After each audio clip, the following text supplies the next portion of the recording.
เวลา 18:39 นาทีวันจันทร์ที่ 11 เดือนธันวาคม 2566 ขอเชิญร่วมพิธีสวดอิติปิโส 108 จบ พระสงฆ์ 300 กว่ารูป ประกอบพิธีจุดเทียนชัยมงคล 108 เล่ม รอบเจดีย์ปล่อยโคมไฟจำนวน 108 ดวง ณ วัดปากทางเจริญ ตำบลดอยหล่อ อำเภอดอยหล่อ จังหวัดเชียงใหม่ เริ่มเวลา 18:39 นาที เป็นต้นไปเสบียงบุญในชาตินี้มีหลายอย่างเตรียมเดินทางข้างหน้าต้องหาก่อนยิ่งเดินทางหลายข้าต้องหาบขอนเครื่องกินนอนมากมายสะพายเต็มเสบียงบุญชาติหน้าไม่กลัวหนักเพียงรู้จักเก็บออมถนอมเข้มบุญกิริยาวัตถุลุอิ่มเอมจะปรีเปรมเต็มหลับด้วยธรรมาทั้งทานศีลภาวนานำพาให้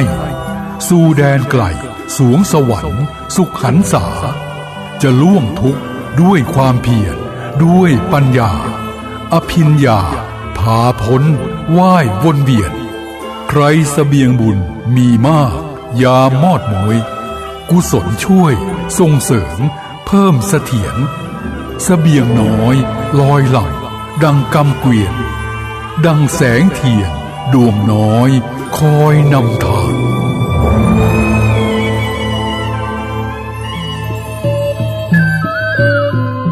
ขอเชิญร่วมทำบุญประเพณีสงน้ำพระเจ้าทันใจ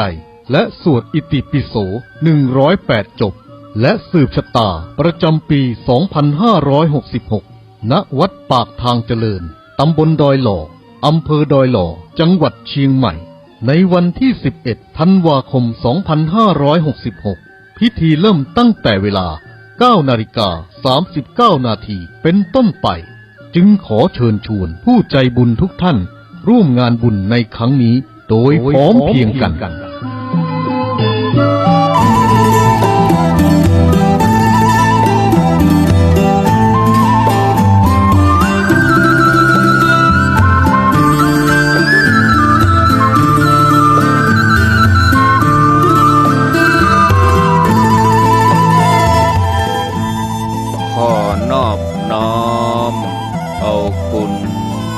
แก้วเจ้าทั้งสามประการ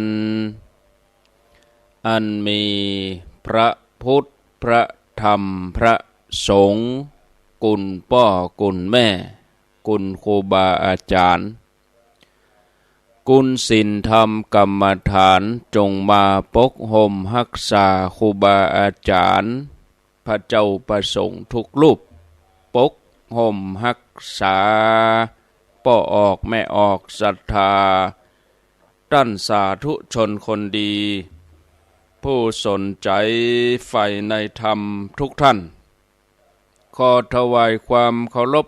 แสดงความนับถือพระมหาเถระพระเถรานุเถระเจ้าคณะพระสังฆาธิการครูบาอาจารย์เจ้าที่เปิดวิทยุฟังอยู่ที่วัดที่ว่าเวลานี้บ่ว่าจะเป็นหลวงป่อหลวงลุงตุปีตุน้องเปื้อนสหธรรมพระภิกษุสงฆ์ทั้งหลายครูบาอาจารย์ที่มีอายุพรรษามีการศึกษามีภูมิธรรมที่สูงกว่าเก้ากับผมขอถวายความเคารพแสดงความนับถือมาณโอกาสนี้จุตนจุองค์ขอความสุขความเจริญในธรรมความผาสุกตั้งใจความสบายตั้งกายจงได้บังเกิดแก่ญาติโยมทั้งหลายพ่อวิแม่วินักศีลนักบุญเท่าแก่น้อยจะยิ่งทุกท่านได้เวลาแล้วเนอได้เวลาแล้วตึงเวลาแล้วได้เวลาสำหรับการรับฟังธรรมะอันเป็นสาระประโยชน์ทางด้านพระพุทธศาสนาน้ำธรรมคำสอนขององค์สมเด็จพระชินวรสัมมาสัมพุทธเจ้า ได้มาปะมาปบมาอูมาเล่าสู่บรรดาพ่อแม่พี่น้องพ่อออกแม่ออกพ่ออุ้ยแม่อุ้ยนักศีลนักบุญเท่าแก่น้อยใจยิงตั้งหลายแล้วไผที่ยังบ่ลุกเตื้อกะเกียมตัวลุกมาได้แล้วเน้อลุกมาได้แล้วตื่นมาได้แล้วญาติโยมท่านทั้งหลายรับลูกเจ้ากินพักตั้งป่ายรับลูกควายกินพักตั้งเก้าลูกเจ้าได้หลายลูกควายได้น้อยรับลูกเจ้าเป็นเจ้าตั้งหลายรับลูกควายปาเฮือลูกหลานเป็นหนี้เป็นข้าเน้อตื่นมาเหียเน้อลุกมาเหียเน้อลุกเน้อลุกเน้อลุกลุกลุกลุกลุกตื่นตื่นตื่นตื่นตื่นตื่นได้แล้วลุกได้แล้วญาติโยมท่านทั้งหลายลุกเจ้าตื่นตัวเจ้าบัวกาบอาหันเยื่องนานาพังพร้อมลุกควายบ่อตันหนตางกีดก้อมก้าตัวบ่อต้อมปุ่นอายจุงเก่งเข้าไว้อย่าไปฮื้อขวายต่อแน่สบายจำไว้เน้อเจ้าจำไว้เน้อเจ้าอรุณสวัสดิ์ธรรมะสวัสดีสวัสดียามเจ้าญาติโยมท่านผู้ฟังทั้งหลายยินดีต้อนรับทุกท่านเข้าสู่รุ่งอรุณวันใหม่ปะกันเจ้านี้เป็นเจ้าของวันพุธที่29เดือนพฤศจิกายนพุทธศักราช2566วันนี้เป็นวันเดือนยี่เหนือแฮม2 ค่ำเดือนยี่เหนือแฮม2 ค่ำพร่ำว่าเป็นวันพุธกลางสัปดาห์แล้วก็เป็นสัปดาห์สุดท้ายของเดือนพฤศจิกายนตัวมาปะมาพบญาติโยมทั้งหลายในรายการเสียงธรรมแสงอรุณรายการเสียงธรรมแสงอรุณดำเนินรายการโดยอัตมภาพพระครูอภิวัฒนวิกรมวัดปากตางเจริญตำบลดอยหล่ออำเภอดอยหล่อจังหวัดเชียงใหม่เป็นผู้รับผิดชอบดำเนินรายการมาปะญาติโยมทั้งหลายเป็นประจำในวันจันทร์วันพุธแล้วก็วันพฤหัสบดีณสถานีวิทยุแห่งนี้เวลา5:00จนถึงเวลา6:00รายการที่ญาติโยมได้รับฟังจบไปเมื่อตะกี้นี้เป็นรายการเสียงธรรมแสงทองสัพเพเหระปกิณกะใกล้แจ้งดำเนินรายการโดยท่านพระชัยวัฒน์นาคเสโนหรือว่าตุลุงยองท่านดำเนินรายการเป็นประจำทุกวันพฤหัสวันศุกร์แล้วก็วันเสาร์วันนี้วันพุธหลายท่านก็คงจะแปลกใจแปลกหูตุลุงยองมาจัดรายการวันพุธได้จะใดซึ่งปกติแล้ววันพุธเวลา3:30จนถึงเวลา5:00เป็นรายการมรดกธรรมพื้นบ้านล้านนาดำเนินรายการโดยท่านพระครูสังฆลักษณ์ธนอัตรัตนศิริวัดหริกาลามตำบลต้นทงอำเภอเมืองจังหวัดลำพูนเป็นประจำทุกวันพุธแต่เนื่องจากว่าวันพุธนี้ท่านติดศาสนกิจแถมอย่างหนึ่งก็ระบบอินเทอร์เน็ตบ่เอื้ออำนวยต่อการจัดรายการทำให้มีอุปสรรคมีปัญหาขัดข้องก็จำเป็นจะต้องขออนุญาตเวลาไปมาปะกันแล้วบ่เฮือได้ขาดแคลวเสียเวลา5:17 นาที นำเสนอเรื่องราวสาระธรรมะวันนี้อู้ถึงเรื่องความโกรธญาติโยมทั้งหลายเป็นกิเลสอย่างหนึ่งกิเลสอย่างหนึ่งเนี่ยที่ญาติโยมเขาทั้งหลายคุ้นหูกิเลส3 ตัวหรือว่าไฟ3 กองไฟราคะไฟโทสะไฟโมหะนั่นคือความโลภความโกรธความหลงญาติโยมท่านผู้ฟังทุกท่านบ้านจองหอเฮือนที่เฮารับเฮานอนถ้าเฮาบ่ปัดบ่เจ็ดบ่กวาดบ่เจ็ดถูบ่ทำความสะอาดนะในอากาศนี่มันมีฝุ่นมันก็สกปรกอ่ะเนี่ยสถานที่ใดถ้าเฮาบ่มันทำความสะอาดถ้าเฮาบ่ปัดกวาดมันก็สกปรกละอองฝุ่นละอองมลทินเนี่ยยิ่งบ้านใกล้ถนนรถยนต์ผ่านไปผ่านมาก็จะต้องปัดกวาดเจ็ดถูวันละหลายรอบวันละหลายครั้งถ้วยโถโอชามล้างแล้วเจ็ดถูแล้วเก็บไว้ในตู้หลายวันเข้าจะเอามาใช้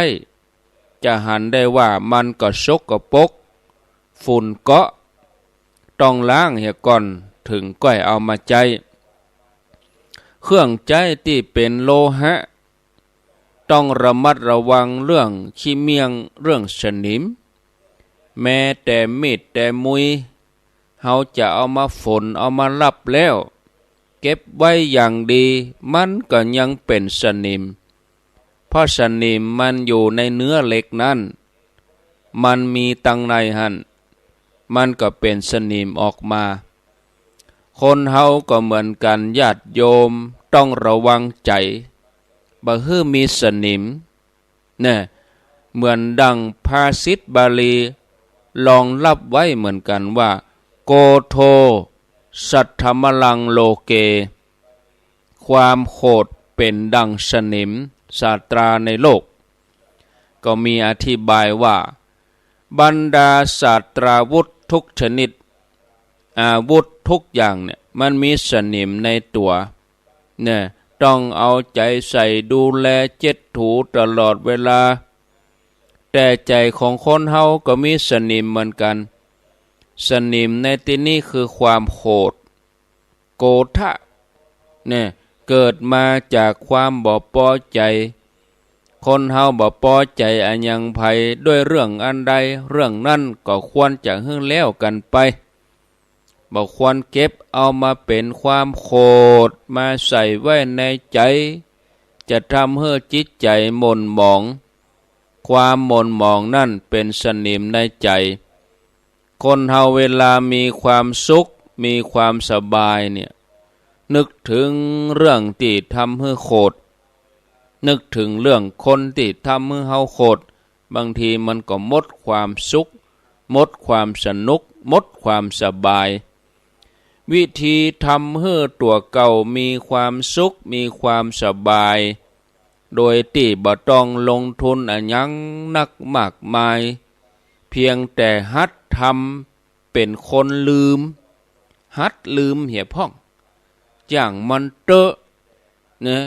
หัดเป็นคนลืมอันยังง่ายๆสิ่งใดที่ทำให้ใจของเฮามันขุ่นมัวสิ่งใดที่ทำให้เฮาสบายใจก็ให้ลืมเรื่องนั้นเสียถ้ายังบ่ลืมมันยังฝังใจยังผูกใจเจ็บบ่ฮู้หายบ่ฮู้ลืมมันก็ยังเป็นฝุ่นมันก็ยังเป็นควันมันยังคุกกุ่นอยู่ตลอดเวลาลองฝึกจิตเป็นสมาธิเจริญภาวนาพุทโธพุทโธหายใจเข้ายาวๆหายใจออกยาวๆญาติโยมทุกครั้งที่ใจเฮาหม่นหมองทุกครั้งที่ใจเฮาขุ่นมัวเนี่ยภาวนาญาติโยมถ้าลับตาแล้วก็ยังหันหน้าศัตรูอยู่ก็เอาตาถึงสองของเฮาเนี่ยไปเพ่งพอที่ องค์พระพุทธรูปจะหันเป็นตนเป็นองค์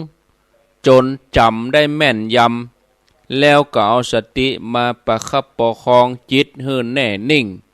ดิ่งอยู่กับความจำนะจำองค์พระพุทธปฏิมา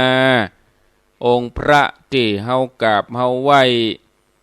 องค์พระสำคัญพระเจ้าตนหลวงพระเจ้าแสนแสบพระเจ้าเก้าตื้อพระสิงห์หนึ่งสิงห์สองสิงห์สามพระพุทธชินราชเอามาเป็นกรรมฐานบริกรรมว่าพุทโธพุทโธต่อเนื่องเจ้าอี้ก็สามารถจะยับยั้งบรรเทาความโกรธได้แม้จะบะขาดพุทธเพียงชั่วคราวชั่วคู่ชั่วยามก็ยังดีดับได้ชั่วคราวก็ยังดีกว่าให้มันห้อนแหงขึ้นมาแต่ถ้าหากว่าการดับชั่วคราวนี้เฮามันดับมันฝึกบ่อยๆดับเป็นประจำมันก็จะดับได้เด็ดขาดสักวันหนึ่งด้วยเมตตาแล้วก็การเจริญภาวนาญาติโยมท่านผู้ฟังเคยกึดพ่องก่อว่าทั้งที่เป็นกลางวันเมื่อวันแสงสว่างจากตะวันนี่มันโล่งแจ้งเป่งใสหรือแม้จะเป็นกลางคืนแต่ก็ยังมีแสงไฟสว่างแต่จะใดญาติโยมคนเฮาถึงมืดมนคนเฮาถึงหน้ามืดบ่ใจเพราะหิวเข้าจะเป็นลมนะแต่เป็นเพราะเกิดอาการเดือดขึ้นมาในใจเมื่อใจมืดก็ทำให้หูดับก็ทำให้ตาบอดคำว่าหูดับในที่นี้คือไผบอกไผเตือนยังบ่ฟังตาบอดในที่นี้ก็คือบ่ได้พิจารณาความยาวเอาก้าความสั้นคือมันฮ้อนบึดอยู่ในใจมันดุเดือดเลือดพ่านขึ้นมาในใจมันเดือดมาในใจแล้วมันเลือดมันก็ปุ่งขึ้นหน้าฮ้อนเผาหน้าฮ้อนหน้าชาตัวชาแล้วก็หน้ามืดบ่ใจมืดเล็กๆน้อยๆมืด8ด้านห้องกันว่ามืดมนอนตะคันศรัทธาญาติโยมโสมดังภาษิตบาลีที่ว่าอันทะตะมังตถาโหติยังโกโทสหเตระนังแปลเป็นไทยได้ใจความว่าความโกรธครอบงำนรชนเมื่อใดความมืดมนย่อมมีเมื่อนั้นโอ้มันถึงเตะศรัทธาญาติโยมคนเฮาเมื่อเกิดความโกรธเมื่อลุอำนาจแก่ความโกรธบันดาลโทสะจนหน้ามืดแล้วก็ไปด่าเขาได้ไปทำร้ายเขาได้จนต้องไปติดคุกติดตารางทำให้เสียการเสียงานเสียเวลาเสียอนาคตก็เพราะว่าความมืดมนพอหน้ามืดนับบัดถ้วนญาติโยมฉะนั้นคือหูตัวไว้ว่ากูคนบ่ว่าแม่ยิงบ่ว่าปอใจบ่ว่าคนนมบ่ว่าคนเฒ่าบ่ว่าตู้เจ้าบ่ว่าคนบ้านญาติโยมเสียท่าให้ความโกรธมานักต่อนักแล้วควรหาวิธีป้องกันตัวไว้บ่ให้เสียท่ามันวิธีป้องกันบ่ให้หน้ามืดก็คือจะไปลืมตัวอย่าลืมตัวให้ใจสติบอกตัวเองได้หยุดตัวเองได้ถ้าเกิดความโกรธขึ้นมาก็ให้พิจารณาว่าเฮาเป็นภัยเขาเป็นภัยโดยชาติโดยจักรกูลโดยยศโดยบริวารโดยความรู้จะไปเอาสิ่งเหล่านี้มาเป็นทาสความโกรธบางทีความโกรธทำให้เสียชาติเสียตระกูลความโกรธทำให้เสียยศเสียบริวารความโกรธถึงแม้มีความหู้มากมายจะปริญญากี่ใบจะระดับใด พระพยอมว่าถึงจะมีความหูมากมายเพียงใดเมื่อถูกความโกรธเข้าครอบงำมีความโง่เต้ากันหมดนี่พระพยอมว่าอย่างนี้เฮาพิจารณาถึงฐานะภาวะตัวเองมันก็จะเกิดโอตัปปะคือความละอายแก่ใจว่าโดยจาดเฮามีเจือจาดอย่างนี้โดยโคตรตระกูลของเฮาอย่างนี้นะบริวารของเฮาอย่างนี้ความรู้ของเฮาอย่างนี้เนี่ยพิจารณาสมควรแล้วกะที่เฮาจะมาลุแก่อำนาจลุแก่ความโกรธไปด่าเขาไปทำร้ายเขาไปว่าเขานะถ้ามีคนมาด่าเฮาว่าเฮานินทาเฮาใส่ร้ายป้ายสีเฮาก็เฮานึกถึงเขาว่าเป็นคนที่น่าอินดูเขาเป็นคนที่น่าสงสารที่ตกอยู่ในอำนาจของความโกรธเขาเป็นคนมืดบอดใจมืดบอดหูมืดบอดตามืดบอดนะเฮาเป็นคนสว่างแจ้งเฮามีความเหนือเขาเฮาชนะเขาโดยที่บ่ต้องไปทำอะไรหยังนะเพียงแต่อยู่เฉยๆบ่ต้องไปโต้ตอบคือการเวลาเป็นเครื่องพิสูจน์แล้วเขาก็จะฮู้ตัวเก่าเขาเองเฮาก็จะฮู้ตัวเก่าเฮาเองผู้ชนะตัวเองเป็นคนที่ประเสริฐที่สุดพุทธศาสนาเปิ้นว่าอย่างอี้คนบางคนตั้งแต่เกิดมายังบ่เคยถูกยับบ่เคยถูกจับอันหยังเพราะบ่เคยทำความผิดบางคนอาจจะถูกจับเพราะเผลอไปทำผิดกฎหมายแต่ก็บ่ร้ายแรงเนี่ยอาจจะถูกตักเตือนอาจจะถูกปรับเนี่ยถูกพักโทษอาจจะถูกเปิ้นเฮาว่ารอลงอาญาเสร็จแล้วเปิ้นก็ปล่อยตัวไปบางคนทำผิดได้แรงถูกจับถูกยับส่งตัวขึ้นศาลพิจารณาคดีต้องถูกจำคุกถูกจองจำโดนเปิ้นเอาไปยับไปขังเป็นเวลาหลายปีหลายเดือนบางคนรอดมือตำรวจไปได้บ่ถูกจับเนี่ยแต่บ่มีภัยสักคนเดียวที่บ่ถูกโทสะจับเนี่ยญาติโยมสมดังภาษิตบาลีมีไว้ว่านัตถิโทสมันโมคะโหเนี่ยผู้จับเสมือนด้วยโทสะไม่มีมันเป็นความจริงอย่างเนี้ยญาติโยมนอกจากพระอรหันต์แล้วบ่มีภัยสักคนรอดพ้นจากตัวโทสะนี่ขนาดพระขึ้นบนธรรมาสน์กำลังจะเทศน์กำลังแสดงธรรมนะโปรดญาติโยมสาธุชนพุทธบริษัททั้งหลายจะได้ฟังก็ยังถูกโทสะขึ้นไปรบกวนบนธรรมาสน์โดยเฉพาะบางทีมีการเทศน์สองธรรมาสน์บางทีผู้ที่ฟังเทศน์ก็ขาดสติบางทีอยากจะเป็นพระเองอยากขึ้นไปบนธรรมาสน์เองเนี่ยเทศกันไปเทศกันมาโทสะจับเนี่ยขึ้นไปบนธรรมาสน์ก็มีบางคนถูกโทสะมาจับวันละหลายๆครั้งไผว่ายังไผยังบ่ถูกใจก็เกลียดขึ้นมาก็โกรธขึ้นมาเนี่ยฝนตกก็บ่พอใจแดดออกก็บ่พอใจหิวข้าวก็บ่พอใจกับข้าวบ่ลำบ่อร่อยก็ถูกโทสะเข้ามาจับอันนี้แสดงให้เห็นว่าตัวโทสะนี่เป็นกิเลสที่ร้ายกาจบ่ว่าผู้หญิงบ่ว่าผู้ชายถูกจับถูกโทสะนี่มันจับอยู่ในอำนาจหมดเลยเนี่ยแล้วก็บ่เลือกเวลาบ่ว่าเมื่อวันบ่ว่าเมื่อคืนบ่ว่าจะบ้านบ่ว่าจะวัดนะบ่ว่าหน่วยงานองค์กรอะไรอย่างเวลาโทสะเข้าไปจับแล้วบ่เนี่ยญาติโยมจำเป็นตกอยู่ในอำนาจของมัน เมื่อท่านผู้ฟังได้หู้อิทธิฤทธิ์ของโทสะ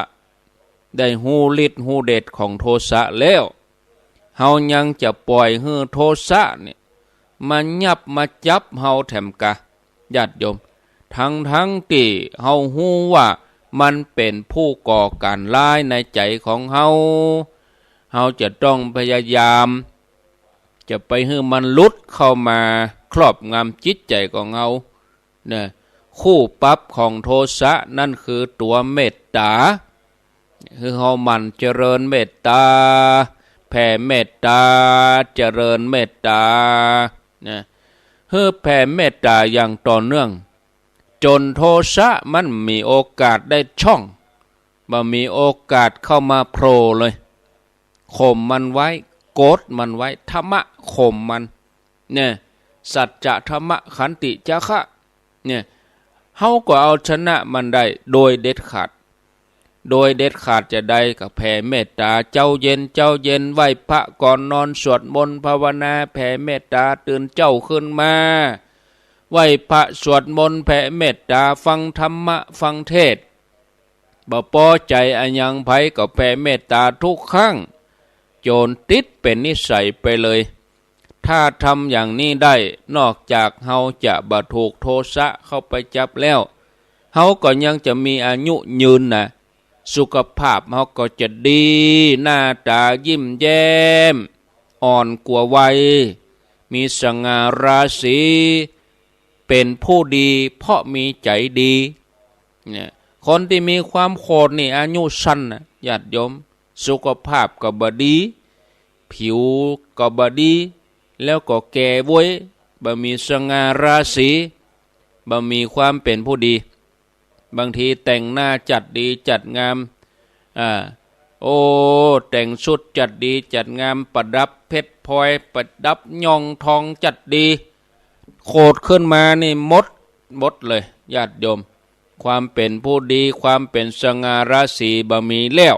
นะฉะนั้นเนี่ยญาติโยมอย่าเฮ้อความโคตรเป็นสนิมในใจของเฮาเนอะนะวันพวกจะมาอูต่อนะญาติโยมวันพวกนะก็ยังอยู่ในเรื่องของความโคตรอยู่แถม2 วันบัดใจอยู่ในความโคตรนะในหัวข้อความโคตร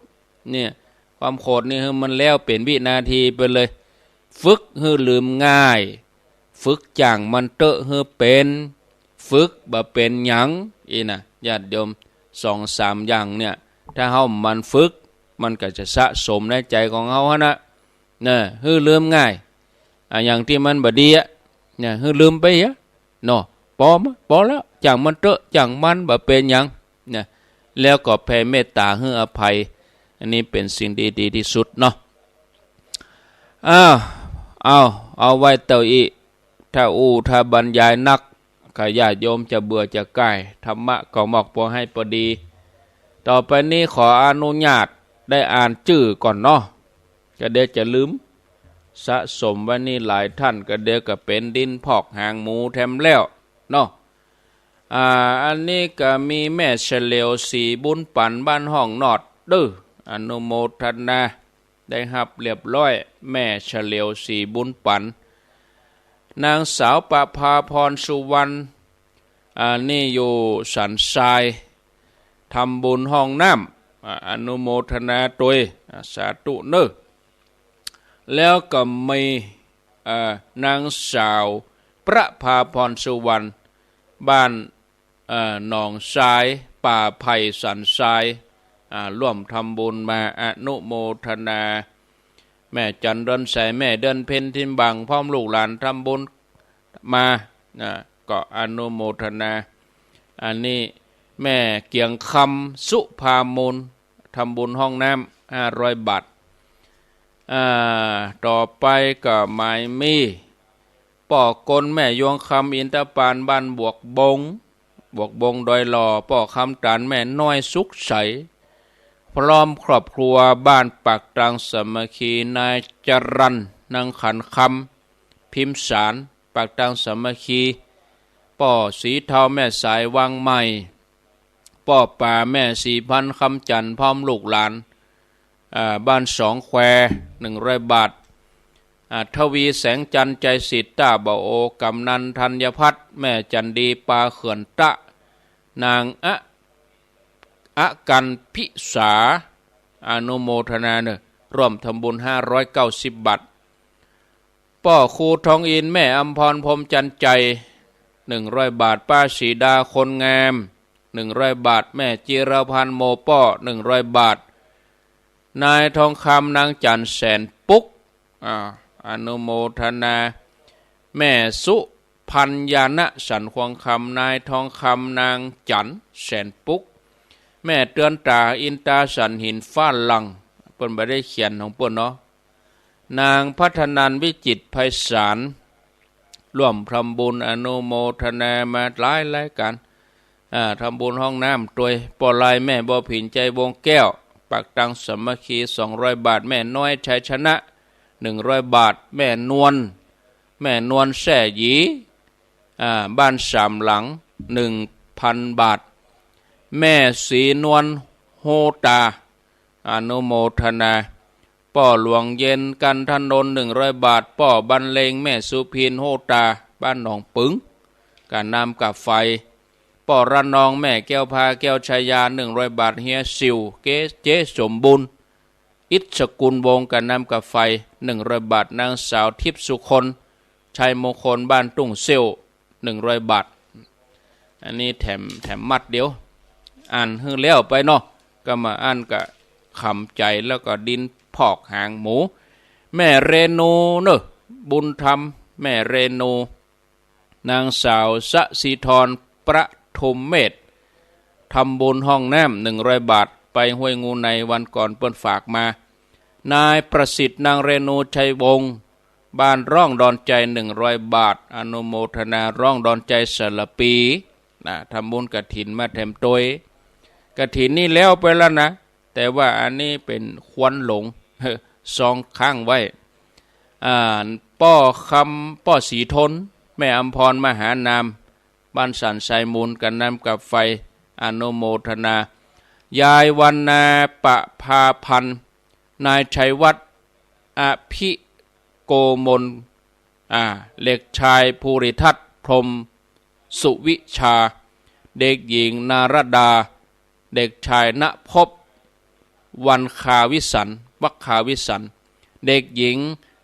พัทธิราพัชระโชติวงศ์สันไซมูล200 บาทได้รับเรียบร้อยแล้วเด้อป้อสีทนแม่อำพรมหานามพร้อมลูกหลานทำบุญก่าอินเทอร์เน็ตวันนี้ได้จ่ายแล้วกะอินเทอร์เน็ตเปิ่นบ่ฮือเกิน26วันนี้29แล้วเกือบลืมบางทีการงานมันประเดประดังเข้ามามันก็ลืมนั่นลืมนี่เนาะญาติโยมจ่าย3 ตีนี่วันที่26แถม2 ตีนี่บ่เกินวันที่4อนุโมทนาร่วมด้วยช่วยกันนะถ้ามีอินเทอร์เน็ตก็ดักปิ้งเหมือนกันนะยายวันนาปะพาพันธ์นี่พร้อมลูกหลานทำบุญมาแถม200 บาทป้อสีทนแม่อำพรมหานามทำบุญมาป้อจำนงแม่แก้วกันทวังได้เขียนบ้านด้วยบ่ได้เขียนว่าตานอะไรอย่างด้วยนายตันนางสมควรจันทรวงศรีก็บ่ได้เขียนบ้านบ่ได้เขียนตานอย่างบ่ได้เขียนตัวแม่บัวเขียววรรณศรีก็บ่ได้เขียนรายละเอียดป้อจำนงแก้วบ้านอย่างหุ่นนี่นะอนุโมทนาแม่กรกำมลเขยกลางบ้านดอยน้อยหนองหานพัฒนา100 บาทแม่สุรีมณีโตทำบุญอนุโมทนามาได้รับแล้วป้อสมแม่บุญปันอำเภอฝางได้รับแล้วต่อไปก็ปันปอนเนาะสัพพิติโยวิวัตชันตุสัพพะโลโกวินัสสันตุมาเตภวัตวันตรโยสุขีทีคายุโกภวะอภิวาทนาสีลิสนิจจังอุทธาปัจจญิโนจัตตาโลธัมมาวาทันติอายุวันโนสุขังปะลัง อ้าวต่อไปก็อนุโมทนากับห้องน้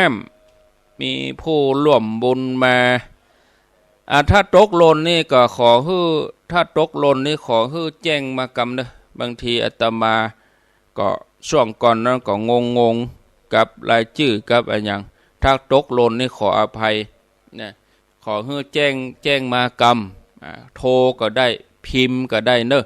ถ้าตกหล่นนะห้องน้ำนี่จัดการวันที่11เด้อวันที่11ธันวาก็ขอเชิญชวนญาติโยมมาร่วมกันสวดอิติปิโสปีที่14ที่วัดปากตังเจริญนะปีที่14แล้วปีแล้วนี่มันนับเพราะว่าเขาไปจัดที่มณฑาทิพย์ปีนี้เป็นปีที่14นะวันที่11เด้อมาไง9 โมงก็สืบชะตาใครจะเอาลงทานมาเลี้ยงก็แจ้งไว้เหียจะเอามาเลี้ยงมาไงก็เอามาเลี้ยงมาตอนก็เอามาเลี้ยงมาค่ำก็ลงทานนี่ก็จะมี2 เวลาเวลาเมื่อตอนเลี้ยงเพลพระเวลาเมื่อแรงก็เลี้ยงแขกนะใครจะมาเลี้ยงลงทานก็แจ้งไว้เหียเด้อแล้วก็เขาก็จะตานห้องน้ำกันประเด็นนี้ก็มีผู้แจ้งความประสงค์ที่จะเป็นเจ้าภาพห้องน้ำเป็นห้องนี่ห้องละ25,000ถามศาลานี่ก็ว่าโอ้บ่ได้ทันแต่ว่าเขาก็เอากลางเอาราคาหมดอีแต่ว่าถ้าแปลงจริงๆมันนักเหลือนี้แปลงอยู่10แล้วก็ขอศาลาเปิ้นต่อไปแถมห้องต่อออกไปแถมห้องเป็นห้องขอโทษเนอะเป็นห้องโถชีโถปัสสาวะของคุณผู้ชายเอาแยกไว้แฮมตี้สำหรับการเอาใส่โถปัสสาวะแถม4 จุด 5 จุดนะก็มีห้องสุภาพสตรีแล้วก็มีห้องผู้สูงอายุผู้พิการเป็นสัดเป็นส่วนแบ่งเป็นสัดเป็นส่วนบ่ได้เอาศูนย์กันก็แบ่งตั้งแต่วันที่10มาตั้งแต่วันที่10พฤศจิกาก็จะกำหนดแล้วนี่วันที่9ธันวาจะบอกคือช่างสัก2 วันขึ้นแล้วก่อนงานสัก2 วันประมาณวันที่7ที่8นี่ช่างก็จะทำให้เสร็จวันนี้วันที่29ล่ะค้างแถม10 กว่าวันก็แล้วอยู่วันนี้ศาลาเปิ้นก็ จะฉาบไปได้อยู่5 ห้องละวันนี้วันพุธฉาบแถม5 ห้องวันฮือก็ปูกระเบื้องละปูกระเบื้องกันนั่นก็เป็นการได้เก็บรายละเอียดแถมอาทิตย์เดียวก็คงจะแล้วละเนาะการนั้นก็ต่อน้ำต่อไฟเข้าไปก็วันที่11มาตานใจก่อนเลยญาติโยมมาใจเด้อห้องน้ำนะโอ้สำคัญแต่ห้องน้ำนี่เปิดห้องว่าห้องปลดทุกข์ลองมันสั่นยงขนคิงลุกเหยือกแล้วก็บางทีเขาลงรถปุ๊บก็เข้าห้องน้ำทันทีการงานมีนักกับวันที่11นี่คนจะหลายก็ต้องแปลงห้องน้ำไว้ห้องน้ำมันเก่านะก็มีอยู่12 ห้องแต่ว่ามันบ่พอแล้วอันเก่าจะได้ก็จะปรับปรุงนะหมายความว่าถ้ามีถึง2 อันนี่ก็จะมีอยู่22 ห้องจะมี22 ห้องนี่โอ้เพียงพออยู่มีตั้งหน้ามีตั้งหลังมีอยู่ในอาคารเดียวกันมาพอเอาตั้งหลังปรับปรุงบ่ได้ทุบทิ้งเพราะว่าของบางสิ่งก็มีประโยชน์ยังใช้ได้อยู่อาคารการหลังคาก็จะปรับปรุงคือมันดีขึ้นมาแถมหน่อยยกสูงแถมหน่อยไปบางที่มันต่ำจะเข้าห้องน้ำก็ก้มหัวบางทีก็มืดโอ้ได้เปิดไฟทุกครั้งเข้าห้องน้ำบางทีเขาอยู่กลางแดดนี่มันเจิดจ้าเนาะอยู่ตามันสู้แดดแล้วมันไปเข้าห่มนี่มันมืดเลยเข้าห้องน้ำมืดเลยอันนี้อาตมาจะเน้นโปร่งโล่งอากาศถ่ายเทสะดวก ใช้ง่ายเนี่ยคือมันโล่งระบายน้ำบางน้ำได้ขังไปบางตีโอ้น้ำมันขังบางคนก็สูบปุรีเอาก้นปุรีจงขวางลงหันบางทีก็กระดาษที่โจเหี่ยฟื้นโอ้ซกกระปกอันนี้เน้นให้ระบายน้ำบางตีนี่เปิ้นแป่งต่อระบายอาตมาใส่ต่ออาตมาให้ลงห้องน้ำเลยแป่งห้องน้ำยาวหัวสุดหางสุดถ้าต่อนี่มันจังเศษขยะเศษอย่างมันไปบัดไปตันถ้าต่อตันแล้วก็น้ำเลอะแล้วมันบ่น่าเข้าห้องน้ำเนี่ยหินทรายขยะก็เศษขยะก็ทรายติดตีนติดเกิบไปก็โอ้มันสกปรกอันนี้บ่มีต่อแต่ลีดน้ำลงตั้งหน้าหมดเลยคือน้ำมันไหลลงตั้งหน้าจะเป็นรางน้ำเลยเป็นรางน้ำคือมันลีดน้ำมาบอกกองน้ำตกปบย้อยไปเลยเบื่อมันได้ขังเลยเน้นความสะดวกความโล่งความโปร่งเนาะก็มาใช้ประโยชน์เพื่อญาติโยมเขาเองมีการมีงานเอามาใช้นะห้องน้ำนี่สำคัญแต่สำคัญกว่าห้องเจ้าอาวาสสำคัญกว่าอย่างอื่นนะญาติโยมบางทีวิหารเนี่ยเขาใครบ่ได้ไปนั่งนะเพราะมันเต็มศาลาโอ้เก้าอี้เต็มแล้วแขกผู้ใหญ่ก็เจ้าภาพเปิ่นไปนั่งแล้วปุ่นเอาไปนั่งลุ่มปุ่นเนี่ยแต่ถึงเวลาห้องน้ำนี่ไปใจทุกคนนะได้ไปนั่งทุกคนบอกว่าเจ้าภาพบอกว่าโยมบอกว่าไปนั่งใจห้องน้ำหมดแต่ว่าสถานที่เวลาเปิ่นจัดไว้เก้าอี้อันนี้ติดจื่อไว้เก้าอี้อันนี้เจ้าภาพเนอะเก้าอี้อันนี้เป็นของพระเนอะอันนี้เป็นที่นั่งของคนนั้นเป็นที่นั่งของนี่แต่เวลาแล้วพิธีลงศาลาลงวิหารไปแล้วไปนั่งห้องน้ำเหมือนกันหมด เนาะเพราะนั้นห้องน้ำก็เลยสำคัญเอามาตานกันส่วนไผ่ที่บ่ได้ห่วมหอมก็มาหอมวันนั้นเอาดึมาหอมเอาวันที่10 บาท20 บาทก็เป็นห้องน้ำได้100ก็ได้ปูนแก่นละเนาะมาหอมกัน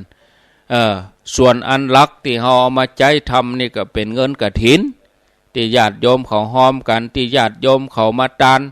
เมื่อวันที่9อันนั้นเป็นกฐินกฐินนี่ที่วัดนี่อาตมาก็ตอดไปวันที่9ได้อยู่400,500 บาทนี่แล้วก็ตกลงศาลาแปลงห้องน้ำอยู่400,000 บาทก็เหลือ5,000 บาทเด้อแล้วก็ต่อไปแหมห้องกับศาลาเปิ้นก็จะได้เติมเฮือเปิ้นกะแบบเดนี้ศาลาเฮาได้ต่อเฮือเปิ้นไปต่อไปแหมห้องเฮาก็ได้เผื่อไปแถมประมาณ 30,000 เพราะมันเปลืองทรัพยากรกับเบื้องก็เปลืองหลังคาก็เปลืองเล็กก็ต้องต่อไปบล็อกก็ต้องต่อไปแถมห้องก็ได้เพิ่มเฮือศาลาแถมก็เอาปัจจัยญาติโยมเขาเนี่ยมาร่วมกันตานวันที่11เนอะประเด็นนี้ก็มีผู้แจ้งความประสงค์จำนงหมายหลวงปู่ตุลุงดอยหลวงปู่ตุลุงดอยนำโดยผู้ฟังรายการขึ้นสีขาวเวียงปะเป้าเนี่ยตุลุงหลวงปู่พระครูปฏิพันธ์ธรรมทินก็แจ้งความประสงค์มาจองไว้1 ห้องแล้วจัดตานปักยอดปักต้นมาตานวันที่11เนี่ยหลวงปู่จอมพอตุลุงดอย 25,000 บาทแล้วก็มีแม่กองคำทองคำบ้านสันสลีเวียงปะเป้าเฮาปุ่นน่ะแถม1 ห้อง 25,000 บาทโยมกนกพิษชัยนาบ้านห้วยงูในเมืองฝางแถม1 ห้อง 25,000 บาทและแม่กันดาศีลเนตร 2,000 บาทแล้วก็มีโยมดารุณีเจ้าของสถานีบอกว่าจะเป็นเวียงปะเป้าเรดิโอบอกว่าจะเป็นสถานีดอยหมอกเรดิโอแล้วก็สถานีทุกเครือข่ายคุณดารุณีร่วมบุญมาแถม 10,000 บาทแม่นางจงลักษณ์นาวาจักโยมจงลักษณ์นาวาจัก ก็ร่วมทำบุญแถม10,000 บาทนางพันนิตาพรหมมินทร์3,000 บาทแล้วก็มีไผ่แถมหลายๆคนแม่หมอมันธนาอัมพันธ์500นางสาวขวัญดาวคำวิชัย500นางสาวเฉลียว200 บาทนางปริชัดใจยายอง 1,000 บาทเนี่ยอันตีมก500มี100เนี่ยตมาก็จะอ่านอยู่แต่ว่าคะแนนญาติโยมแจ้งมาเหตุกรรมสะเตือก็ลืมถ้าลืมก็ขอให้บอกกรรมนะเกือบไปแตกนางพัฒนันดิจิตไพศาลแถม 5,000 บาทเกือบลืมไปเขียนไว้บางครั้งเพื่อก็โอนเข้าบัญชีวัดนะอาตมาก็เอาไว้เอาลงใส่ในเฟซทันแล้วก็ไปพอทางเฟซทันนะอันนี้เกือบลืมไปเขียนไว้ก่อนเนาะท่านอื่นๆถ้าอาตมาลืมก็บอกกำดื้อทักท้วงมาเลยบางทีลืมไปหลวงพ่อพระครูโชติสุวรรณสอนเจ้าอาวาสวัดศาลาหลวงพ่อก็ได้ร่วมบุญมามากมายยิ่งใหญ่เนาะหลวงพ่อนะก็ขอกราบขอบพระคุณตัวแล้วก็จะนิมนต์หลวงพ่อมาตานตัววันที่11มาตานร่วมกันเรื่องห้องน้ำเอาไว้ตัวอีก่อนพอสมควรแก่เวลาต่อไปกับประชาสัมพันธ์ข่าวสารงานบุญวันนี้เป็นต้นไปคณะสงฆ์ทั่วราชอาณาจักรเปิ้นจะมีการสอบนักธรรม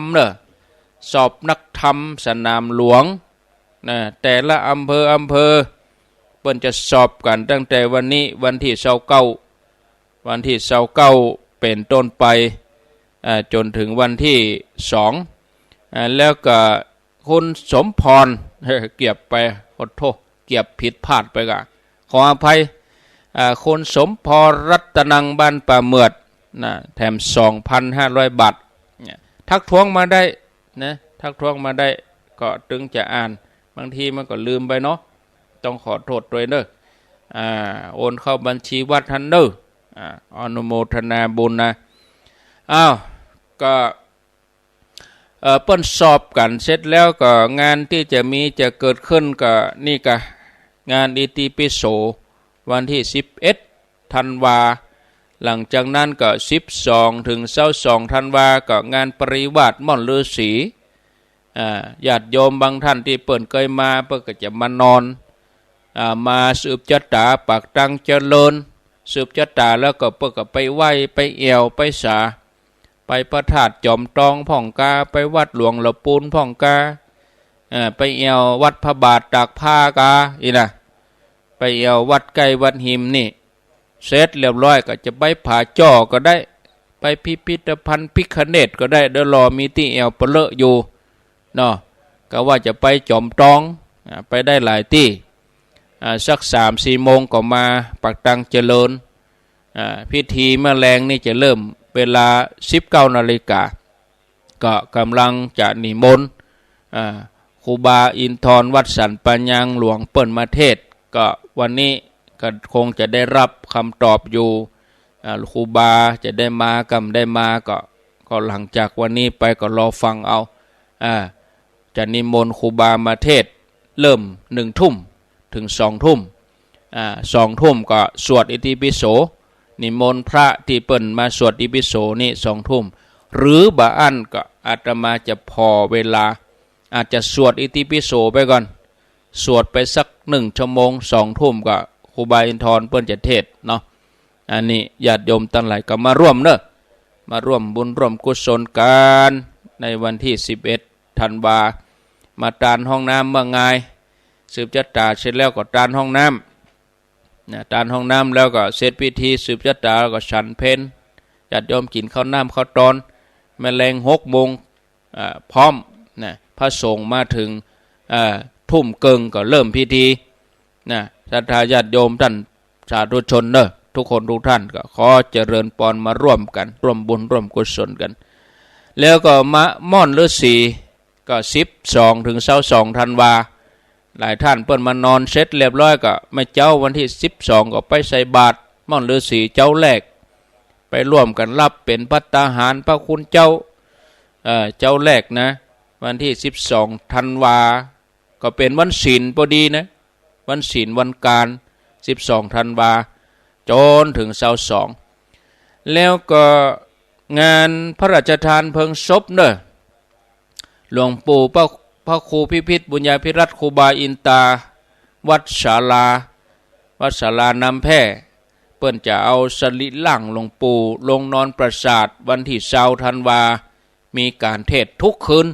ตั้งแต่วันที่20ถึงวันที่23พระราชทานเพลิงศพวันที่24ธันวาคมเนอะก็จนจวนญาติโยมท่านผู้ฟังสาธุชนทั่วทุกสารทิศลูกศิษย์ลูกหาศรัทธามาวันก็ไปปูชาหลัวไปปูชาผ้าได้ไปทำบุญได้ตลอดมาวันเมื่อคืนก็ไปฟังเทศไปร่วมบุญร่วมกุศลเนอะที่วัดศาลาตำบลน้ำแพร่อำเภอหางดงจังหวัดเชียงใหม่ก็เชิญชวนญาติโยมท่านทั้งหลายรายละเอียดอาตมาก็จะมาวันละน้อยถ้าเข้าเดือนธันวาก็จะเข้มข้นแถมน้อยเนาะสำหรับวันนี้พอสมควรแก่เวลาขอพักลาตัวอีฟังรายการต่อไปวันพุธก็จะเป็นหลวงพ่อพระครูวิสิทธิ์ศิลาพรวัดวังสิงห์คำอาตมานำรายการจากลาศรัทธาไปก่อนอายุวันโน